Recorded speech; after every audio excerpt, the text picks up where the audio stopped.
The stars were never meant to be ours. We reached for them, greedy and desperate, as if the void owed us its secrets. But the void does not bargain. It does not yield. It consumes. And on Mars, it consumed us. Dr. Ilara Voss had always been drawn to the unknown. As a child, she would stare at the night sky, her small hands pressed against the cold glass of her bedroom window, imagining what lay beyond the twinkling lights. Her parents called it curiosity, her teachers called it potential. But as she grew older, the pull of the cosmos became something darker, something obsessive. By the time she joined the Mars Exploration Initiative, her fascination had hardened into a singular purpose: to uncover the truth no matter the cost. The mission was simple, or so they said: establish a permanent research station on Mars, study its geology, and search for signs of ancient life. But Ilara knew better. The real goal was buried in the fine print of her contract, in the whispers of her superiors, in the way their eyes avoided hers when they spoke of the anomalies detected by previous rovers. Something was waiting for them on the red planet, something they didn't understand. The journey to Mars was uneventful, a monotonous stretch of time punctuated by the hum of engines and the occasional burst of static from Earth. Ilara spent most of it alone, poring over data from the rovers, tracing the faint outlines of what could only be described as structures buried beneath the Martian soil. They were too symmetrical to be natural, too deliberate to be random, and yet they defied explanation. When the lander touched down, Ilara was the first to step onto the surface. The airlock hissed open, and she descended the ramp, her boots sinking into the rust-colored dust. The horizon stretched endlessly in every direction, a barren wasteland of rock and sand, but it wasn't empty. She could feel it, a presence, ancient and malevolent, watching her from the shadows of the planet's past. The team set up the research station quickly, their movements efficient but tense. No one spoke of the structures, though they loomed in the back of every mind.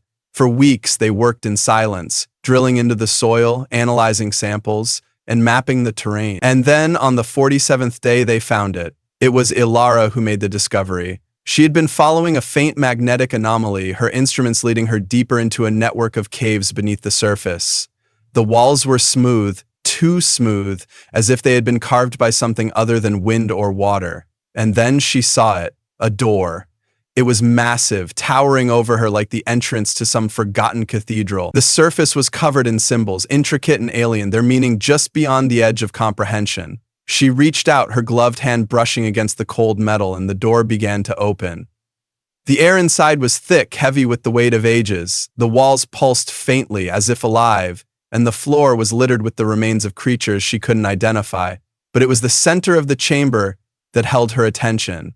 There, suspended in a column of light, was a figure. It was humanoid, but only barely. Its limbs were too long, its body too thin, its skin a pale, translucent gray. Its eyes were closed, but she could feel it watching her, its presence pressing against her mind like a physical force. And then it spoke. The voice was not a sound, but a sensation, a vibration that resonated in her bones. It spoke of things she could not understand, of a universe older and darker than she had ever imagined. It spoke of the void, of the things that lived in the spaces between stars, of the insignificance of humanity in the face of eternity. And it spoke of the door. The door was a gateway, a portal to a realm beyond comprehension. It had been sealed for a reason, to keep something out or to keep something in. And now it was open. Ilara stumbled back, her mind reeling. She wanted to run, to scream, to wake up from this nightmare, but she couldn't. The figure's eyes opened and she was pulled into its gaze, into a vision of the universe as it truly was. She saw stars being born and dying in an instant, galaxies colliding and collapsing into nothingness. She saw civilizations rise and fall, their achievements erased by the passage of time. And she saw the things that lived in the void, ancient and hungry, waiting for the door to open.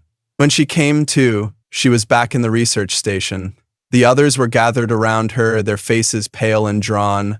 They had found her unconscious in the cave, the door sealed shut behind her. But they had seen the symbols, felt the presence. They knew something was wrong. Over the next few days, the team began to change. They grew distant, their movements slow and deliberate, their eyes hollow. They spoke less and less until the station was filled with nothing but silence, and then, one by one, they began to disappear. Ilara tried to keep track of them, to document what was happening, but it was impossible. The station itself seemed to be working against her, the walls shifting and closing in, the lights flickering and dying. And always, there was the presence, watching her, waiting. She found the first body in the airlock.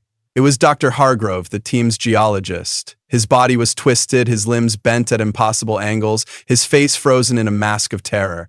The others were worse. Dr. Patel was found in the lab, her skin peeled back to reveal the symbols carved into her bones. Commander Reyes was in the storage bay, his body fused with the wall, his mouth open in a silent scream. Ilara was alone now, the last survivor of the mission. She tried to contact Earth, but the signal was dead. The planet itself seemed to be alive, its surface shifting and changing, the structures rising from the soil like the bones of some ancient beast. And then she saw it. The figure was standing outside the station, its pale form silhouetted against the red sky. It was waiting for her, its gaze pulling her forward, drawing her out into the open. She tried to resist, but her body moved on its own, her feet carrying her toward the door. It was open again, the symbols glowing faintly in the dim light. The figure stepped inside and she followed, her mind screaming in protest. The chamber was different now, the walls pulsing with a sickly light, the air thick with the stench of decay, and in the center, where the figure had been, was a hole. It was small at first, no larger than a fist, but it grew as she watched, expanding until it filled the chamber. It was a void, a nothingness that sucked in the light and the air and the very fabric of reality, and from it she could hear the whispers. They were the same voices she had heard before, but louder now, more insistent. They spoke of the end, of the collapse of everything, of the return of the things that lived in the void. And they spoke of her. She was the key, the one who had opened the door. Her curiosity, her obsession, her need to know, it had brought her here, to the edge of a... And now she would pay the price. The void reached for her, its tendrils wrapping around her body, pulling her in. She tried to fight, but it was useless. The last thing she saw was the figure, its eyes glowing with a cold alien light, and then there was nothing. The research station was silent, its halls empty, its lights dark. The door was sealed once more, the symbols faded and dull, but the void was still there, waiting. And on Earth, in the quiet of the night, the stars began to wink out one by one. We reached for the stars, but they were never meant to be ours. The void does not bargain. It does not yield. It consumes. And in the end, it will consume us all.